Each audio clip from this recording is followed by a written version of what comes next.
Sometimes the smallest decision in the room decides who gets to see tomorrow. Ethan Sullivan had built an empire by trusting discipline over emotion, preparation over luck, and instinct over empty promises. At 39, the Korean Mafia Boss had earned a reputation for seeing through deception before anyone else could recognize it. Rivals feared his patience more than his influence because Ethan never rushed, never raised his voice without reason, and never underestimated ordinary people. Yet on a cool autumn evening in Manhattan, surrounded by polished marble, warm amber lighting, and the quiet elegance of one of the city's most exclusive Korean restaurants, the greatest danger sitting before him did not arrive, wearing a threatening expression. It arrived hidden beneath a perfectly prepared dinner. Around him, investors discussed expansion plans while trusted associates reviewed financial projections with measured confidence. Crystal glasses reflected the city lights beyond the floor-to-ceiling windows. Soft piano music drifted through the dining room, and every member of the staff moved with flawless precision. To every guest inside the restaurant, it looked like another successful evening among wealthy executives. Only one person noticed something different. Jasmine Brooks carried the final entree toward table 7 with the steady confidence that came from years of working double shifts without drawing attention to herself. At 27, the Black Waitress understood that the finest service was almost invisible. Guests remembered the meal, not the server. That was exactly how she preferred it. As she lowered the porcelain plate onto the table, an almost imperceptible scent reached her before the food touched the white linen. Her hand paused for less than a heartbeat. Most people would never have recognized it. Most chefs would probably dismiss it as an unfamiliar spice. Jasmine could not. Her father had spent his entire career teaching food safety inspectors that dangerous mistakes rarely announce themselves with obvious warnings. They whispered through tiny changes in color, aroma, and texture. He used to tell her that paying attention was the purest form of protecting another human being. Those words had followed her every day since he was gone. Ethan reached calmly toward his fork without looking down. Jasmine knew she had no time to debate with herself. Fear told her to remain silent. Conscience refused to listen. In one smooth movement that appeared almost routine, she lifted Ethan's untouched plate, turned naturally toward the service station, and replaced it with another identical entree prepared moments earlier for a delayed reservation. The exchange lasted barely 2 seconds. It should have blended seamlessly into the rhythm of the restaurant. Instead, the movement caught Ethan's attention immediately. His hand stopped in midair. Conversations around the table faded. One advisor looked up in confusion, while another quietly frowned at the unexpected interruption. Across the dining room, even nearby servers slowed their pace without understanding why the atmosphere had suddenly changed. Jasmine could feel dozens of eyes resting on her, but she remained perfectly still. Her heart pounded so hard she wondered if everyone could hear it. Yet her voice emerged calm and respectful when she finally spoke. "Sir, I know this may sound impossible, but please do not eat the plate I just removed." The room fell into complete silence, and for the first time that evening, Ethan Sullivan looked at the young waitress not as another employee passing through the dining room, but as someone carrying a warning she truly believed could change everything. No one at table 7 reached for a glass or spoke another word. Ethan Sullivan kept his eyes on Jasmine with the same quiet focus that had unsettled seasoned negotiators for years. He had learned long ago that panic often concealed lies, but calm delivered under pressure usually deserved a second look. The young waitress standing before him was clearly frightened, yet she had not stepped back, apologized, or tried to invent a convenient excuse. She simply waited. One of Ethan's senior advisors finally broke the silence. "Do you understand who you are speaking to?" His voice remained polite, but the warning behind it was unmistakable. Jasmine nodded respectfully. "Yes, sir." "Then explain why you interrupted his dinner." Every instinct urged her to apologize and disappear into the kitchen before she lost the job she depended on. Instead, she remembered another lesson from her father. Fear protects comfort. Truth protects people. She lifted her eyes toward Ethan and answered as honestly as she could. "Because I believe something is wrong with the plate I removed." Another advisor leaned slightly toward the table and examined the untouched entree before giving a puzzled shake of his head. "Everything looks normal." Jasmine quietly agreed. "It does." "Then what exactly are you claiming?" She drew one careful breath. I noticed an unusual scent in the sauce. It was extremely faint, but it did not belong there. Around the dining room, conversations had almost completely stopped. Nearby guests pretended not to watch, yet every curious glance drifted toward the unexpected scene unfolding beneath the warm restaurant lights. Ethan slowly withdrew his hand from the silverware and folded his hands together on the table. His voice remained measured. Most experienced chefs did not notice anything unusual. Why did you? Jasmine hesitated, not because she wanted to hide the answer, but because she knew how unbelievable it would sound. Someone spent years teaching me to recognize tiny differences that other people ignore. Ethan studied her expression without interrupting. He saw uncertainty, sadness, and conviction, but not manipulation. That combination interested him far more than the warning itself. The executive chef hurried from the kitchen after hearing whispers from the dining room. He approached the table with visible concern. "Mr. Sullivan, I personally supervised every course tonight. If there is a concern, I will prepare a completely new meal immediately." Ethan turned toward the chef without changing his calm expression. "Prepare another entree from fresh ingredients." Relief briefly crossed the chef's face before Jasmine quietly added, "Please do not discard the original plate." The chef looked at her in confusion. "Why?" "Because if I am mistaken, nothing is lost. But if I am correct, someone should examine it before it disappears." Once again the room became silent.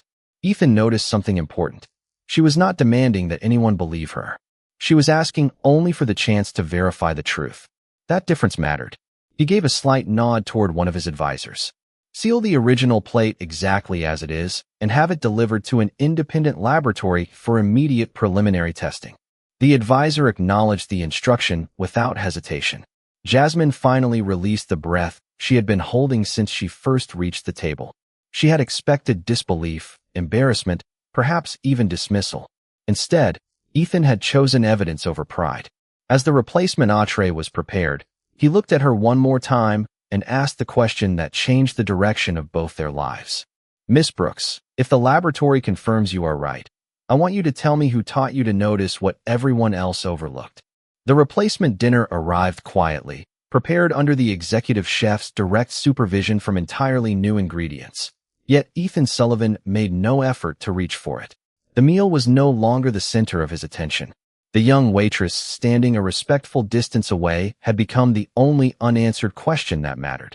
Around the private dining room, conversations cautiously resumed, but they lacked the confidence they carried only minutes earlier. Every advisor understood that something had shifted. Ethan had ignored countless rumors throughout his career, yet he had never ignored genuine conviction. Nearly 90 minutes later, as the final guests prepared to leave, one of Ethan's advisors approached with a secure phone in his hand. He leaned down and spoke quietly enough that only Ethan could hear. "The laboratory completed a preliminary screening, sir." Ethan accepted the phone without changing his expression. He listened for less than 30 seconds before ending the call with a calm "thank you." When he placed the phone back on the table, the silence around him returned immediately. Every person seated there waited for him to speak. "The laboratory confirmed that the original sauce contained an abnormal chemical compound that should not have been present," he said evenly. "Further testing is still underway, but the preliminary findings support caution." No one responded. Even the executive chef stood motionless, struggling to understand how something prepared inside his own kitchen could produce such a result. Ethan slowly rose from his chair and looked toward Jasmine, who had remained near the service station, expecting nothing except the end of her shift. "Miss Brooks," he called calmly. She approached with quiet hesitation. "Yes, sir?" Ethan studied her face for a long moment before speaking again. "You protected a man you have never met. Most people would have remained silent because silence is easier." Jasmine lowered her eyes briefly. "I only did what I believed was right." "No," Ethan replied softly. "You did what was difficult." His words surprised everyone standing nearby, including Jasmine herself. She had expected questions, suspicion, perhaps even blame for disrupting an important dinner. Respect had never crossed her mind.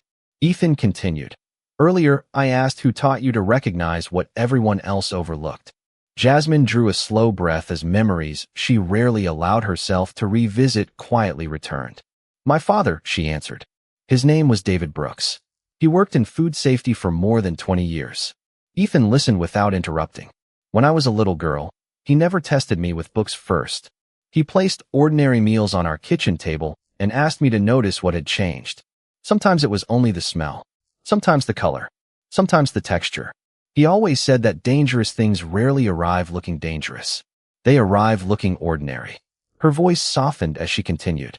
He believed paying attention was another way of caring about people you might never meet. Ethan noticed that she smiled while speaking about her father, yet sadness quietly settled behind her eyes at the same time. Where is he now? Jasmine remained silent for several seconds before answering. He passed away years ago while working on an investigation that was never fully explained to my family. Ethan did not ask another question. Something about.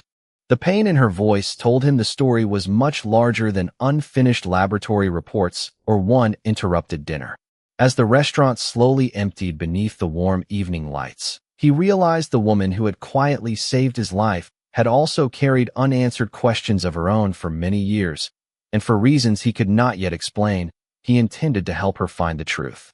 Rain covered the streets of Manhattan by the time Jasmine Brooks finished her shift, turning the city lights into long ribbons of gold across the wet pavement.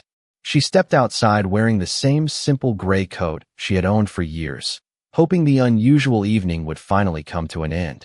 Instead, a familiar black sedan waited quietly across the street. The rear passenger window lowered, and Ethan Sullivan looked toward her with the same composed expression that revealed almost nothing. "Miss Brooks," he said calmly, "if you have a few minutes, I would appreciate the opportunity to continue our conversation." Jasmine hesitated only briefly before taking a seat inside. The car moved smoothly through the city while silence settled comfortably between them. Ethan had spent years learning that meaningful answers rarely appeared when people felt pressured. After several blocks, he finally spoke. "The laboratory called a second time before we left the restaurant. They are expanding the analysis, but they remain confident that the compound did not enter the meal by accident." Jasmine quietly looked out the window at the passing skyline. She had hoped the first report would prove she had misunderstood what she smelled. Being correct carried no satisfaction, only a familiar sadness. Ethan noticed the change in her expression. "You expected a different result." She nodded slowly. "Every time my father discovered something unusual, he always wished he had been mistaken. He used to tell me that finding a problem meant someone had already been placed at risk." Ethan remained silent for a moment before asking another question. "Tell me about him." Jasmine smiled gently as memories returned. "My father believed that ordinary people protected the world more often than famous people did. He inspected restaurants, food suppliers, school cafeterias, and hospitals. Most people never remembered his name, but he never cared about recognition. He cared about families sitting down to dinner without wondering whether they were safe." She looked down at her hands before continuing. "When I was 12 years old, he gave me a plate of spaghetti and asked what was different. I could not see anything unusual. Then he asked me to close my eyes and smell it instead. There was a faint odor that should not have been there. He smiled and told me that my eyes would sometimes miss what my other senses could find." Ethan listened with genuine attention. The story explained far more than professional training ever could. It explained character. "What happened to him?" he asked quietly. Jasmine took a slow breath. "He was reviewing records connected to several food suppliers. He told my mother he believed something important had been overlooked for years. A few weeks later, officials informed us that he had died in what they called an accident during a work assignment. We never received clear answers, and his investigation disappeared with him." Ethan turned his gaze toward the rain moving across the window. He had spent decades recognizing patterns inside complicated organizations, and something about her story refused to leave his thoughts. "Do you still have any of his records?" Jasmine looked at him with quiet surprise. "Only one small box my mother kept in the attic. I have never opened it because I thought there would be nothing inside that could change the past." Ethan slowly nodded. Sometimes the smallest forgotten detail changes everything. For the first time since their paths crossed, Jasmine realized Ethan was no longer investigating only an unusual dinner. He had begun searching for the truth behind the man who had taught her that paying attention could save a stranger's life, and without either of them fully realizing it, two separate stories had quietly started becoming one. Jasmine Brooks barely slept that night. Ethan Sullivan's final question echoed through her thoughts long after the rain had stopped falling outside her apartment.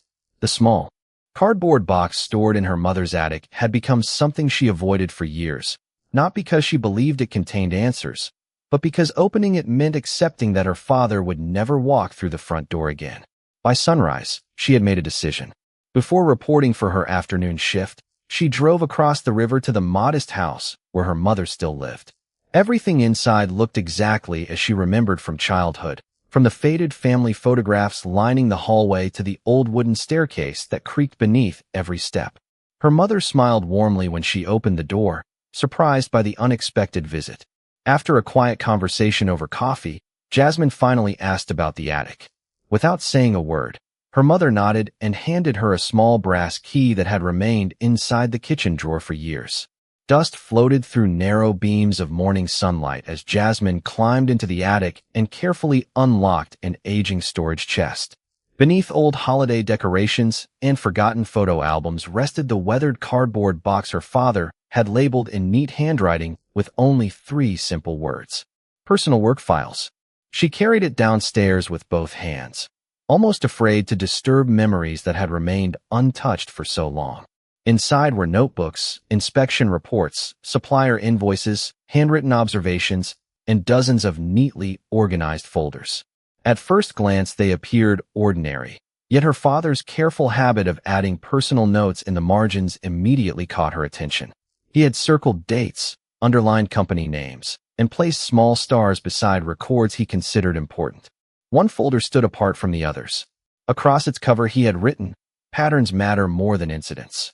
Jasmine slowly opened it and found a collection of food distribution maps connected by colored lines, showing how products moved through restaurants, hospitals, schools, and private dining clubs across several states.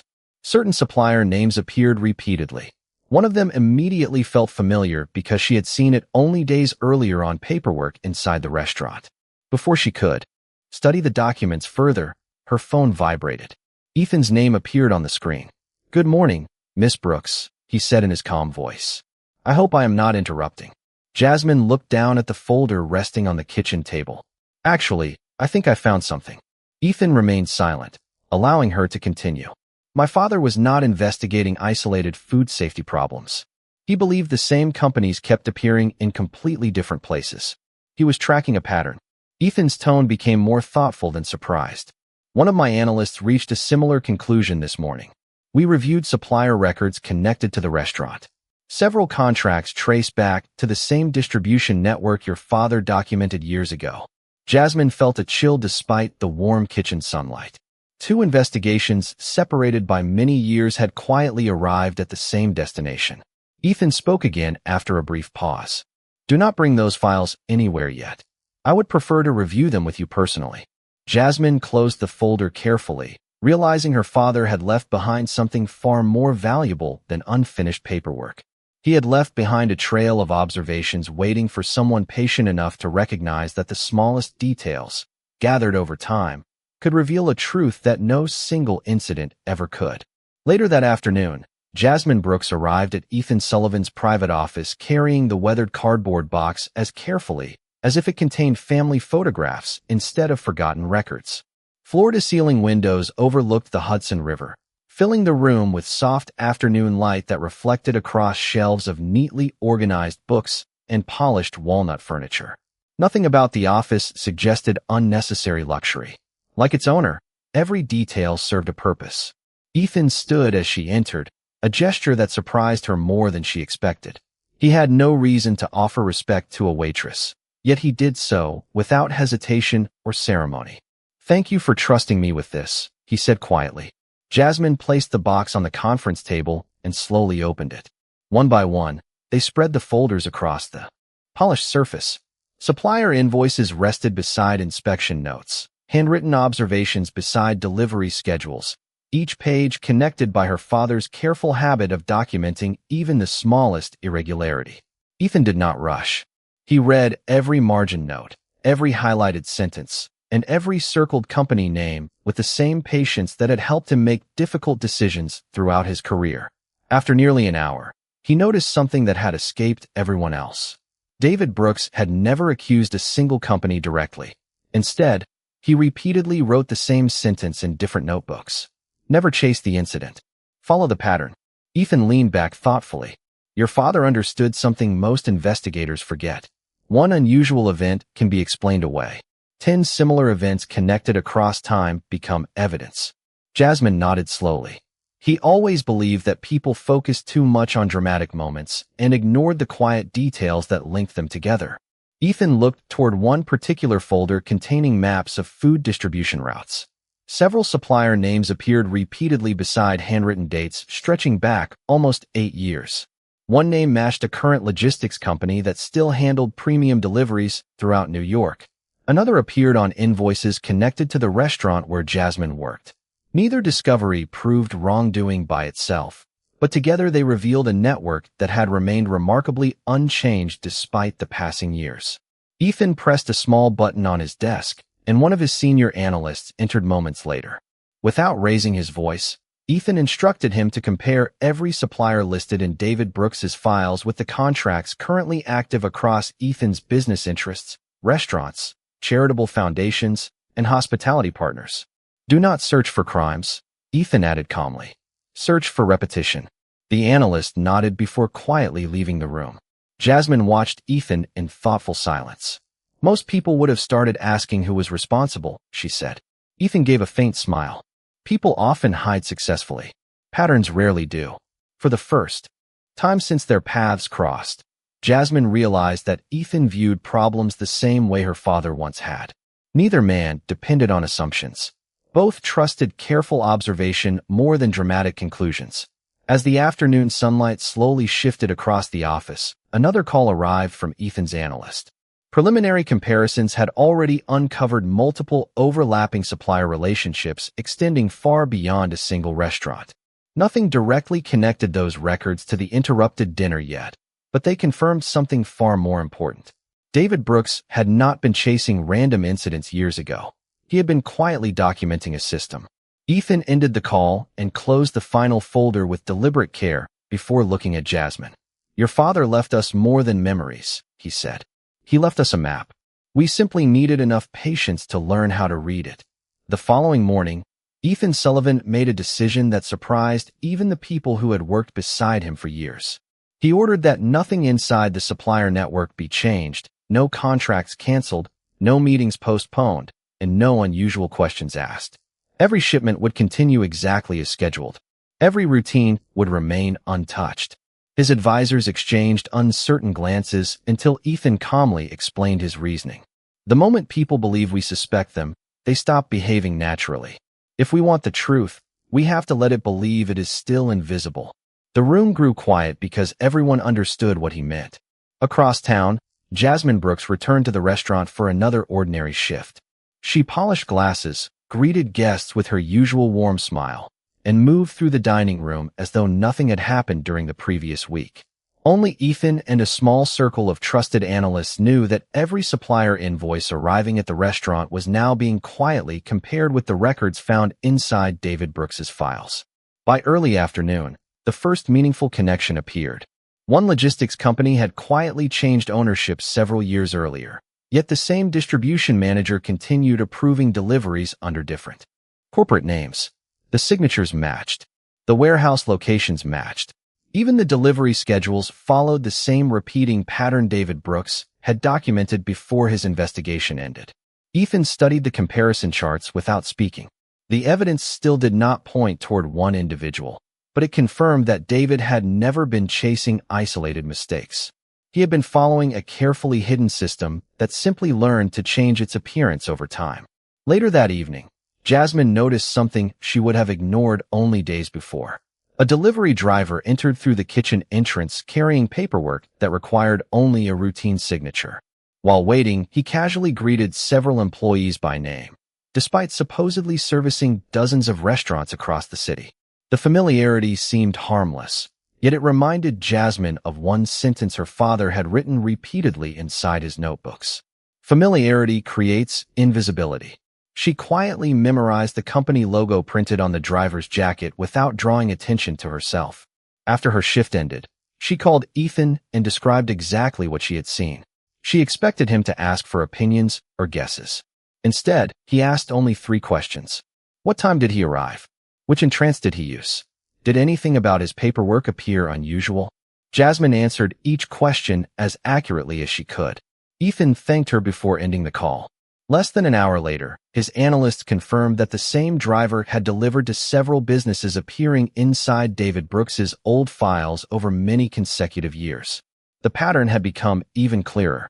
It was never about one suspicious meal. It was about ordinary routines repeated so consistently that everyone eventually stopped noticing them. Ethan looked out across the city lights from his office and allowed himself the smallest thoughtful smile. Jasmine had not realized it, but she had begun seeing the world exactly the way her father once had. She no longer searched for dramatic moments. She searched for quiet details. And those quiet details were steadily leading both of them toward a truth that had remained hidden, in plain sight for far longer than anyone had imagined. 2 days later, the quiet investigation reached a turning point that neither Ethan Sullivan nor Jasmine Brooks had expected. It did not begin with a dramatic confession or an unexpected confrontation. It began with something far more ordinary. One of Ethan's analysts entered his office carrying a slim folder containing nothing more than delivery schedules, maintenance invoices, and archived supplier correspondence collected over the previous decade. "You should see this," the analyst said. Ethan carefully reviewed the documents 1 page at a time. The same logistics coordinator appeared again and again under different company names, different management structures, and different contracts. Every business looked independent on paper, yet the approval chain quietly returned to the same small group of decision-makers. David Brooks had noticed the repetition years earlier, but without access to the larger network, he had never been able to complete the picture. Ethan slowly closed the folder and looked out across the city skyline. He was never investigating one company, he said thoughtfully. He was mapping relationships. That afternoon, Jasmine finished organizing the restaurant's private dining room before the lunch service began. While checking reservation folders near the reception desk, she noticed another routine delivery arriving through the rear entrance. The same driver greeted the kitchen staff with familiar ease before exchanging a few quiet words with the restaurant manager. Nothing about the conversation appeared unusual, yet Jasmine noticed one small detail that immediately reminded her of her father's notebooks. The driver signed the delivery form using one company name, but the barcode labels attached to several shipping containers displayed another. Most employees ignored the difference because both names belonged to businesses working within the same distribution network. Jasmine quietly photographed one of the labels while pretending to organize menus. Minutes later, she sent the image to Ethan with a brief message. "I think these names belong together." Ethan forwarded the photograph to his analysts, who responded less than an hour later with surprising confirmation. The barcode matched a warehouse that had quietly supplied multiple organizations connected to David Brooks's research, even though the paperwork listed different distributors. It was another carefully hidden pattern disguised as ordinary business. Ethan called Jasmine that evening. His voice remained calm, but there was unmistakable respect behind every word. "You continue seeing details that trained investigators overlook." Jasmine smiled softly. "I only keep asking myself the same question my father always asked. If everything looks normal, what is everyone assuming without checking?" Ethan remained silent for a moment before answering. That question may have changed everything. He paused again before continuing. "I asked one of my advisors today how many people would have noticed those labels." "What did he say?" Jasmine asked. Ethan looked toward the stack of documents spread across his desk. He said probably no one. Jasmine quietly laughed for the first time since they met. "My father used to tell me that important truths rarely hide behind locked doors. They hide behind familiar routines because nobody thinks to look twice." Ethan realized then that what had begun as gratitude had quietly become admiration. Jasmine had never tried to impress him, never asked for recognition, and never expected anything in return for helping a stranger. She simply believed that paying attention was an act of responsibility. As the evening settled over Manhattan, both of them understood that the unanswered questions were becoming fewer with every passing day. The truth was no longer hidden by complexity. It had been hidden by habit, and habit was finally beginning to lose its power. 1 week later, the The conference room inside Ethan Sullivan's headquarters looked less like the office of a powerful businessman and more like the careful workspace of an investigator determined to let facts speak louder than assumptions. Every document collected from David Brooks's notebooks had been matched against modern supplier records, warehouse registrations, and years of routine business filings.